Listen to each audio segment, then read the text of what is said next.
bahay. So, nagbablog ako ha. Tatag ka kayo, mapikon. Sige, vlog ko kayo. So, sila yung magtitreat ng aming mag-maintain.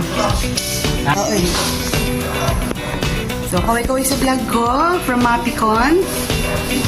Sila ang magtitreat na aming bahay. Sila na rin yung nag-treat before, after the construction. So, ito, maintenance na to. So, they'll be doing this for half a day.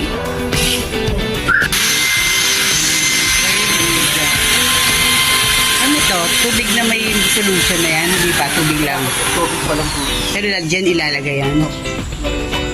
Nalagyan. So, dito ilalagay yan, water with solution. Yun yung i-inject dun sa mga pipe namin na naka-ready na siya. So, papakita ko sa inyo kung nasaan yung point of entry. So, may naka-ready na yan. Yan yung may butas na yan na blue. So, dyan yung point of entry. Dyan ipapasok yung solution using the hose. So, isa yan. And then, meron sa mga gilid. Ito yung isa. So, ganun din ang gagawin nila. Ilalagay nila yung hose para makapasok yung solution. And here is the other one. Anim to dalawa, apat dito sa may gilid. And dun sa pocket garden, dalawa. Para dun sa entire house. And isa dun sa pocket garden. So, dyan nila ilalagay yung solution. Liquid. Then, dun sa loob ng mga rooms, cabinet powder, ilalagay nila sa magbubutas sila ng maliit para dun ipasok yung powder.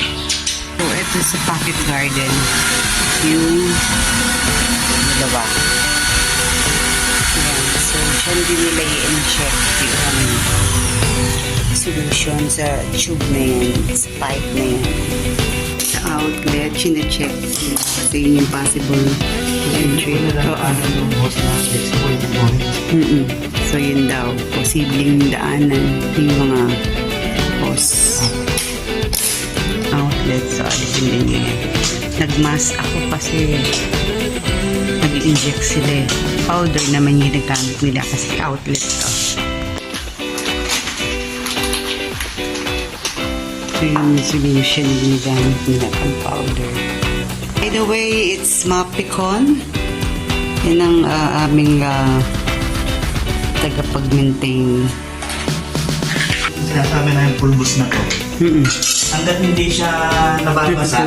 Ay, hindi mapututunaw. Hanggat hindi nababasa, yung pa rin po yung quality ng gamot niya.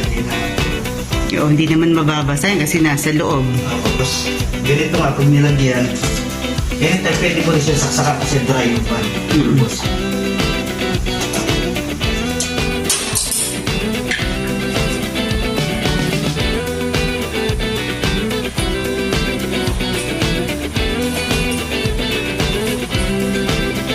Inilalagay dun sa pipe. So, yun yung yung machine. So, nakikita yung kaninang container na nakita nyo na may hose. So, ayan. Meron siyang pipe kung nakikita nyo yan. Yung blue na pipe na yan. So, dyan nila nilalagay yung solution para pumasok dun sa loob ng bahay. I mean, sa flooring. At para kung just in case na may termite, namatay siya. And kung wala naman, prevention. So, yan siya. And din sa may kabila, sa may laundry area, meron kaming ganyan. Dalawa din naman. Naglagay sila ng lit na butas dyan. And then liquid yan para mas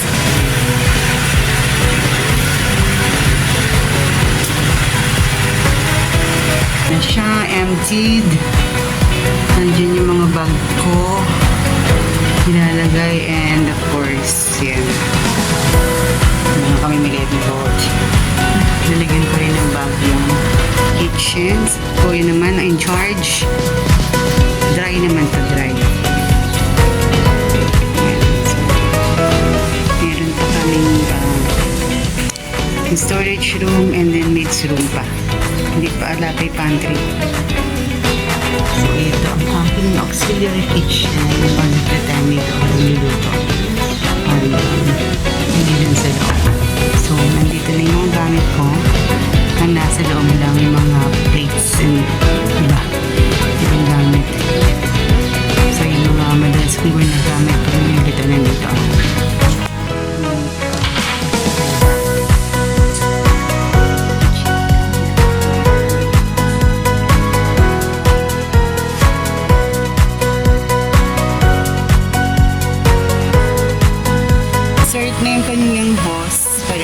lagyan ng solution. Ayan, nakikita niyo, pumapasok na yung Ito pa. solution. Naririnig niyo yan. So, ibig sabihin, yun na yan, pumapasok na yung solution dun sa loob ng pipe. Thank you, Kuya.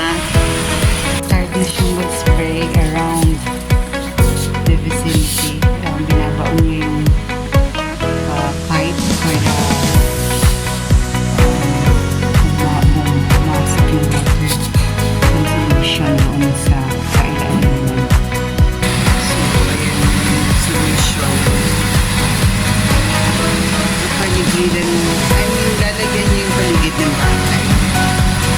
Kasi dun sa pati dun sa may garden, lalagyan niya yan ng solution.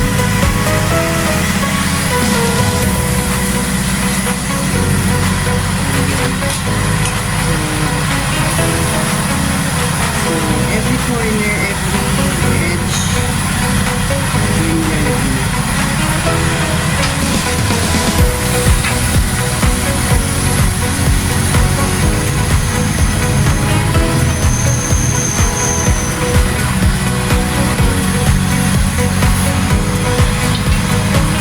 So, plant friendly siya.